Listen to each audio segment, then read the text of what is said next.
Olivo, ¿cómo anda el IPPP en estos momentos? Bueno, continuamos la ejecución de nuestro programa de asistencia social, que son permanentes. Esos programas consisten en la asistencia de salud, que son los seguros de salud, los seguros de vida, que uno le llama, ¿verdad? Seguro de vida, pero no hay seguro de vida porque no es todo, el que se murió, sí, no hay para atrás. Así es más bien un dinerito que le dan a los sobrevivientes, de manera que, y los servicios funerarios, servicios fúnebres que están también asegurados allí, porque como todos partimos, debemos asegurar que esos últimos gastos, ¿verdad?, sean de alguna manera, estén cubiertos. Entonces también tenemos esos servicios.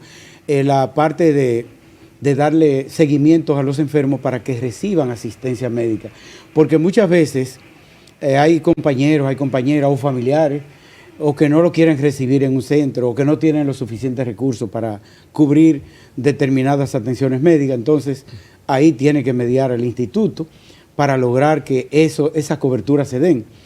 Pero hay otro compañero que no le alcanzan lo suficiente para comprar los medicamentos, entonces el IPP interviene y sea que de sus fondos disponibles pueda ayudar a cubrir parte, o que si es demasiado y la institución no dispone de esos fondos, entonces sirva de canalizador para lograr esos fondos, porque a veces hay operaciones, cuando hay intervenciones del corazón que suelen ser muy costosas, o que estamos hablando incluso de asuntos de la columna, que también suele ser muy costosa. Eso está de moda ahora, esos problemas en la columna. Eso es así. Bueno, yo digo que el que pasó de los 30 años, si no sufre aunque sea de una uña, no está vivo. No, mira, las enfermedades vienen con uno. Sí. Eso es, y después que uno pasa de los 40 a los 50 años, pues con los años también vienen los padecimientos. Y últimamente hay dos enfermedades que están afectando mucho al sector periodismo. Uno son las enfermedades, problemas de salud mental, que siempre han existido. El problema es que no se le ponía o todavía no se le pone la atención adecuada. Exacto. Porque las enfermedades, los problemas de salud mental, los problemas que afecta a un individuo es la mente, después el cuerpo. Los problemas mentales se somatizan e incluso este sector periodístico, medios de comunicación, que estamos sometidos a una atención permanente, óyeme, es terrible, sobre todo cuando hay muchos trabajos que uno se levanta de madrugada y se acuesta casi de madrugada. Ahí es que está el problema. Bueno, si tú no duermes, si tú no descansas lo suficiente, naturalmente que se va a afectar. Y lo primero que se afecta es la mente. Así es. Los problemas se van sintiendo en el cuerpo posterior a esas afecciones que tenemos en la mente, porque a veces creemos como que la mente es algo que existe individualmente. Somos un solo ser, cuerpo y mente. Recuérdense esos dichos de los viejos griegos: cuerpo sano y mente sana. Entonces, eso junto, eso va junto. Entonces, a veces creemos que somos superhombres y que solo... Mente sana y cuerpo sano. Eso me iba a corregir, no será al revés. Mente sana y cuerpo correcto. sano. Entonces, no se le pone atención porque la gente dice que si va al psiquiatra o al psicólogo es porque está loco. Pero no es así. Que no es así. Pero por Dios, además, recuerden otra cosa. Nosotros tenemos como una alarma. El ser humano, el animal, el ser viviente tiene una alarma que es el dolor. Si no nos duele nada, no vamos al médico. Así es. Vamos al médico. Sobre todo los y hombres. si es muy intenso, porque si no es muy intenso, nos tomamos un calmante y nos quedamos tranquilos, en vez de ver qué es lo que está ocurriendo, para poder tener atención y darle las atenciones adecuadas, valga la redundancia. Olivo, tú que tienes tantos años luchando por la mejoría en la calidad de vida de los profesionales de la comunicación, ¿qué se está haciendo en estos momentos el IPP y los demás organismos? Porque tú sabes que los periodistas son mal pagados. Entonces, hablando lo mismo que tú estás diciendo, a veces se enferman porque tienen que tener 2 y 3 trabajos para poder sobrevivir, para poder completar. ¿Qué se está haciendo para mejorar la calidad de vida del comunicador? Porque yo entiendo que debe haber, por ejemplo, el salario mínimo para los periodistas debe ser tanto, como existen los médicos y otras profesiones. ¿Qué se está haciendo para eso? Mira, esa es una lucha que David Salvador hizo referencia al inicio. Le tocó desempeñar una función cuando fuimos secretario general, las 7 veces que fuimos, 14 años, sí. Secretario general del sindicato. El sindicato, siempre la tradición es que encabece, que lidere la lucha por mejorar las condiciones laborales de los periodistas y trabajadores de los medios. Y en esa ocasión nosotros logramos firmar convenios colectivos, aumentos, disposiciones, incluso firmar convenios con Pepín y con algunos otros medios para que se establecieran, primero, para lograr que se le dieran una licencia tanto a los periodistas varones como a las hembras, pre y posparto. Y los aumentos que se dieron en el sector público y algunos en el sector privado. Hoy en día, el colegio, que también es fundamental para esa lucha y que le corresponde precisamente intervenir, quizá no de manera tan directa, porque incluso la ley le tiene ciertas limitaciones, pero sí tratamos de que las condiciones laborales y de vida sean mejor. Por eso se han elaborado varios programas. Por ejemplo, en el 97 firmamos un convenio con el Poder Ejecutivo y lo firmamos tanto desde el colegio como del sindicato con 8 puntos. ¿Cuáles eran esos 8 puntos? Que se han continuado aplicando, aunque algunos ya no se aplican. Número 1, las pensiones para los periodistas. Y eso se está aplicando desde el año 2007 y se continúa hasta la fecha. Son pensiones que han protestado algunos sectores porque dicen, pero todos los periodistas trabajan en el Estado para dar una pensión. No, pero todos los periodistas desempeñan una función social. Exacto. Que es vital para la vida democrática y no democrática. Y el sostenimiento del Estado. Claro. Pero desde luego, señores, es que es un eje, la comunicación es un eje transversal a todo lo que hace el ser humano, a todos los aspectos de nuestra sociedad. Entonces, hay que darle un reconocimiento y no es después que se muera, a erigirle una estatua o fulano, no es en vida. Es para que usted pueda adquirir por lo menos lo fundamental, para usted adquirir los medicamentos, ciertos medicamentos, los alimentos, sobrevivir, sobrellevar, porque no es un salario, un sueldo, no es una pensión que le están dando para usted vivir una vida digna como debe ser, ni siquiera eso, pero es una colaboración. Ahora mismo está en 40,000 pesos, nuestra lucha ha sido por llevar lo mínimo a 60,000, no se ha podido, nos han dicho que no hay fondos suficientes. Ahora que hay nuevos funcionarios en el área de comunicación del gobierno.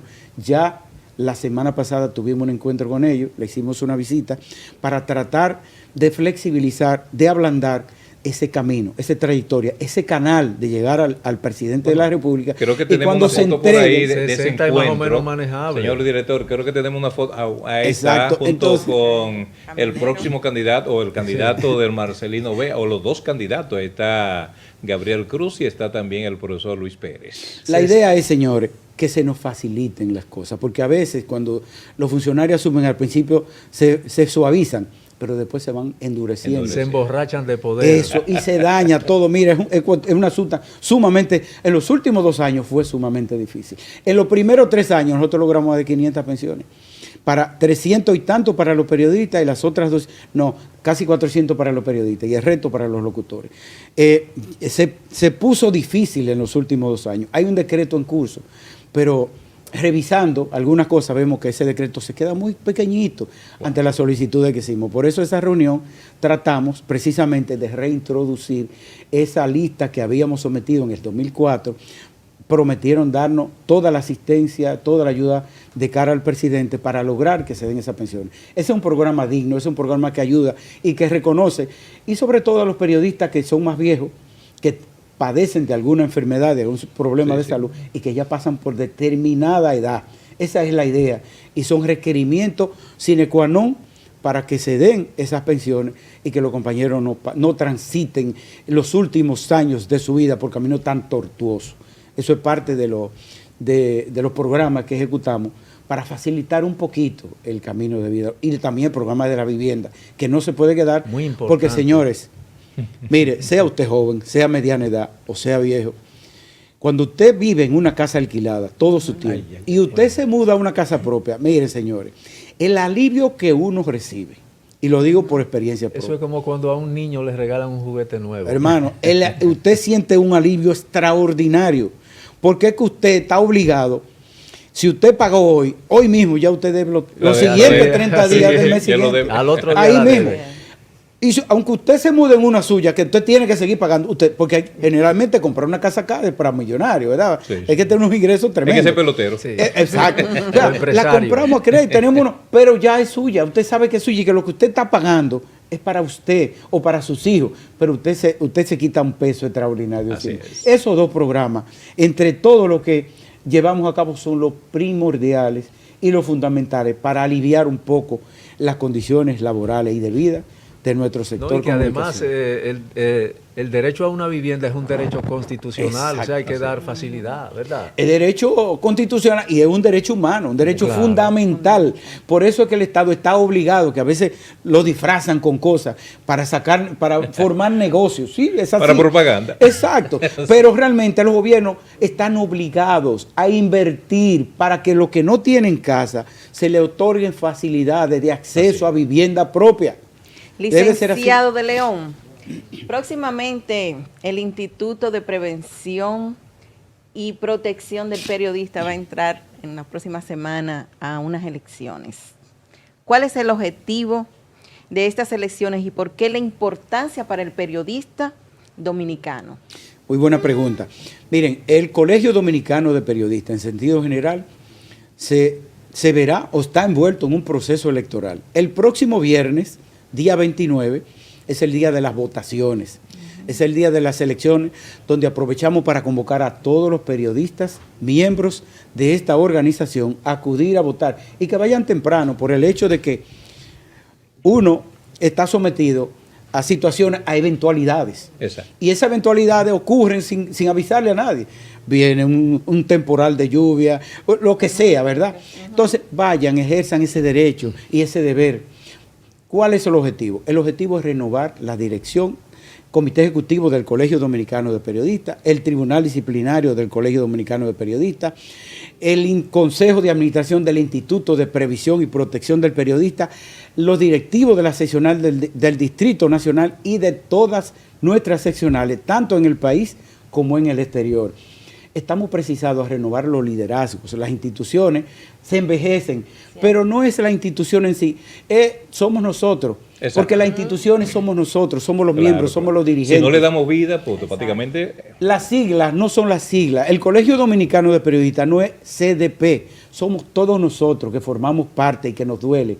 Entonces, nosotros, el equipo dirigencial, lo que le duele es que tenemos esa vocación de servicio, de entrega, de trabajo por los demás, aún a costa de nuestra salud, aún a costa de nuestro trabajo, aún a costa de nuestro ejercicio profesional, aún a costa de compartir lo que requiere el tiempo con nuestra familia y con nuestros niños, le hemos entregado la vida. Entonces, hay momentos en que ya uno entiende que debe paso, que deben venir otros y que uno debe ir buscando otro lugar. Entonces, se llegó el momento, en el caso del movimiento Marcelino Vega, que generalmente ha dirigido estos gremios, ningún dirigente del Marcelino está aspirando a nada, salvo a que se preserve la institución y valga la redundancia, la institucionalidad de esas instituciones. Yo que vengo, que David conoce y tú, Feli, esta inmensa trayectoria, yo he estado dirigiendo desde los años 90, primero en el sindicato donde estuve 14 años como secretario general, otro periodo como educación, otro. Entonces ya uno va rotando, he estado representando al país durante 23 años en organizaciones internacionales, la Federación Internacional de Periodistas, la Federación de Periodistas América Latina y el Caribe, la FELALA, que es la Federación Latinoamericana de Periodistas, el Grupo América Latina de la FIN y otras organizaciones ofreciendo servicios, yendo de misiones de un lado a otro del mundo, todos los continentes, Irak en plena guerra, Colombia cuando Colombia estaba metido en esos conflictos armados tan fuertes, nos tocó ir muchísimas veces, tanto en Venezuela. Entonces, nos retiramos de esa parte internacional porque de verdad es agotador. Los viajes son muy lindos, pero es cuando usted va de paseo. Cuando le toca a uno de trabajar, amanecer casi todos los aeropuertos del mundo, casi congelarse en esos países superfríos a 60 y 70 grados bajo cero, es un problema serio, señores. Y sobre todo, cuando usted tiene que enfrentar situaciones de vida, porque no es a jugar que uno va, es a enfrentar poderes, es hacer investigaciones para enfrentar situaciones a favor del periodista. No es fácil. Entonces, y de la ciudadanía. Y de la ciudad, es situación. Entonces ya le damos cabida a otros equipos que vienen a forjarse y a seguir trabajando. Las elecciones son el próximo viernes, pero observamos que el Marcelino Vega ha sido tan grande que se ha dividido en dos y lleva dos candidatos. Más también va alguien de Convergencia también, un aspirante a la Convergencia. O sea que estamos hablando de tres candidatos. Pero sucede algo y hemos visto a través de los diferentes medios que el buen amigo y hermano Beato, José Beato, pues es miembro del colegio, pero no estudió periodismo. Mira, ¿qué pasó con esa situación? Vamos a empezar del principio para poder edificar. En el Marcelino Vega, que ha dirigido prácticamente casi siempre, salvo en 3 ocasiones, tanto el colegio como el sindicato de periodistas, cada vez que se acercan los procesos electorales, abrimos las compuertas para que cada quien que quiera aspirar exprese esas aspiraciones con el propósito de hacer una campaña, convocar una asamblea y escoger lo que escoja esa asamblea. Pero ¿qué ocurre? Que casi siempre los aspirantes hemos tenido liderazgo fuerte en el Marcelino, tanto a lo interno del colegio como el sindicato, y eso hace que se aglutinen alrededor de eso al liderazgo la fuerza. Esta vez surgieron 4 compañeros que son muy buenos. Sí, sí. Alberto Caminero. Actual director de prensa del Palacio. Sí, que en esos momentos era director del Grupo Telemicro. Exacto. Yudelki Guerrero, directora de Canal 3. Sí. Luis Pérez, director de Relaciones Públicas de la Universidad Autónoma de Santo Domingo, profesor de vieja data, 32 años, ahora se va a pensionar. Y José Beato. ¿Qué pasa? Que cuando se vio que Beato estaba en activismo, convocamos la dirección, yo ostento la función de coordinador del movimiento Marcelino Vega, convocamos otra sesión de trabajo, otra reunión. Porque para muchos, José Beato no era miembro del colegio. Ahí vino la pregunta, ¿cuándo te inscribiste? ¿Cuándo te hiciste miembro? Porque tú no calificas. Es abogado, pero y no contador, es... Exacto, pero no ha estudiado periodismo. ¿Cómo logró inscribirse? ¿Cómo logró entrar? ¿Cómo logró pasar esa barrera? ¿Cómo logró? Bueno, él llegó a un acuerdo con el Grupo Convergencia en el año 2017.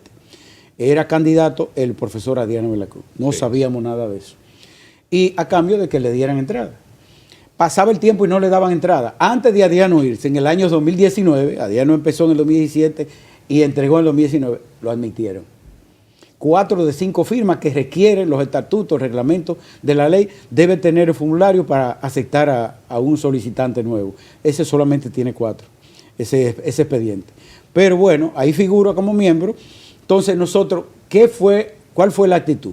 Compañero, usted no puede aspirar a la presidencia del colegio. El colegio es, como todo colegio profesional, es una agrupación de profesionales del área que son egresados de su carrera, de su área, exacto, de una universidad. Usted no puede dirigir una institución que es la máxima representación de la profesionalidad del mundo periodístico. Si usted es profesional, eso es inconcebible. Sencillamente. ¿Y cómo yo puedo ir a dirigir unos contadores o unos abogados? Ni el colegio de abogados, ni el colegio médico, ninguno. Y más él, que estaba o está, es estudiante de la carrera en la Universidad de Tercera Edad. Entonces, nos reunimos en varias ocasiones, le sugerimos que pospusiera, que cuando él terminara y tuviera todo bien, entonces que aspirara, que no había problema. No quiso, se impuso. Bueno, cuando él trató de inscribirse, vino la división, porque nosotros no íbamos a apoyar eso. Cuando él trató de inscribirse, la comisión electoral recibió su propuesta, su plancha, estudió cada uno de los expedientes, vio que realmente, pero además le entregó una certificación de la universidad que hace constar que él es estudiante, que está concluyendo el pensum. Eso lo descalifica automáticamente. Automáticamente lo descalificó y dio un plazo a esa plancha hasta el domingo pasado, ayer, hasta las 12 de la noche, para que fuera sustituida esa postulación de Beato. Y bueno, quien presentó para sustituir es el actual presidente, que es el que ha estado apoyando a Aurelio Enrique. O sea, ahora el candidato es Aurelio Enrique. Pero mañana martes hay una audiencia porque Beato, Aurelio y ese equipo sometió un recurso de amparo ante el Tribunal Superior Administrativo. Y mañana se va a conocer. Ellos pretendían incluso darle un golpe bajo, porque pretendían conocer ese recurso sin haber notificado adecuadamente a la comisión ni a los abogados. Entonces, nos dimos cuenta por una... Pero están desobedeciendo a la dirección del Marcelino. Siguen desobedeciendo, no solo a la... Miren, lo primero que entró de manera fraudulenta e ilegal al gremio. Eso es un fraude. Sí. Y eso es una tramposería. Segundo, someten a un recurso de amparo ante el Tribunal Superior Administrativo y no notifican, tratando de sorprendernos sin la presencia tanto del abogado como de las partes involucradas, lo cual también es un golpe bajo, implica otra tramposería. Pero no se le dio porque ellos publicaron en las redes que se iba a conocer los seguidores de él que sí conocían del caso. Entonces ahí es que uno se entera y con esa publicación se fue a la audiencia, que era el viernes, y se logró reenviar para mañana martes. Entonces, ahí se supone que se conocerá, pero son muy remotas las posibilidades, porque la misma ley y un dictamen, una sentencia del Tribunal Constitucional, que ya es el último recurso, la sentencia TC 0080 del año 2022, establece que con relación a los gremios profesionales, organizaciones sindicales y de la sociedad civil, tienen derecho a elegir y ser elegidos, pero eso está sujeto a lo que establezca las leyes, la normativa de esas instituciones, y nuestra normativa le prohíbe el ingreso de personas como él.